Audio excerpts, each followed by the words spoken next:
আগামীকালে যে প্রস্তাবিত নবান্ন অভিযান কর্মসূচি আছে সেই বিষয়ে মহামান্য উচ্চ আদালতের ডিভিশন বেঞ্চ যে রায় দিয়েছে সেই বিষয়ে আপনাদের এবং আপনাদের মাধ্যমে রাজ্যের সাধারণ মানুষকে একটু অবহিত করতে চাই।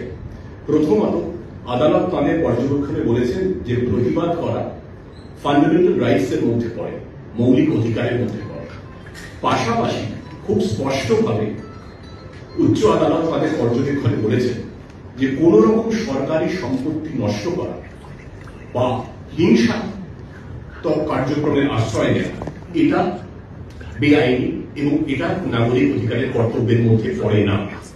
হিংসা থেকে বিরত থাকা এবং সরকারি সম্পত্তি নষ্ট না করা এটাও প্রতিটি নাগরিকের কর্তব্যের মধ্যে পড়ে।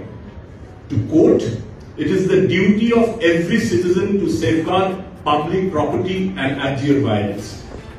পাশাপাশি হাইকোর্ট এটাও বলেছে যদি প্রতিবাদ করতে হয়, প্রতিবাদ কর্মসূচি করতে হয়, তাহলে সেটা করতে হবে সম্পূর্ণ আইনে মেনে, শান্তিপূর্ণভাবে এবং কোন রকম সরকারি কর্মী, পুলিশ, সরকারি কর্তৃপক্ষ বা কোন ধরনের সরকারি সম্পত্তির কোন রকম ক্ষতি না করে।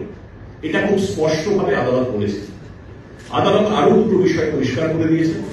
প্রথমত বলেছেন যে প্রয়োজনে এই কর্মসূচির প্রেক্ষিতে রাজ্য প্রশাসনের তরফে কিছু প্রহিবিটরি অর্ডার্স বা বিধিনিষেধ জারি করা যেতে পারে এবং সেই বিধিনিষেধ যাতে বলবৎ করা যায় তার জন্য প্রয়োজনীয় আইনি ব্যবস্থাও প্রশাসন নিতে পারবে। আপনারা সকলেই জানেন যে নবান্ন রাজ্য সরকারের সচিবালয় এবং নিরাপত্তার নিরিখে একটি অত্যন্ত স্পর্শকাতর জায়গা, যাকে আমরা পরিভাষায় বলি হাই সিকিউরিটি জোন।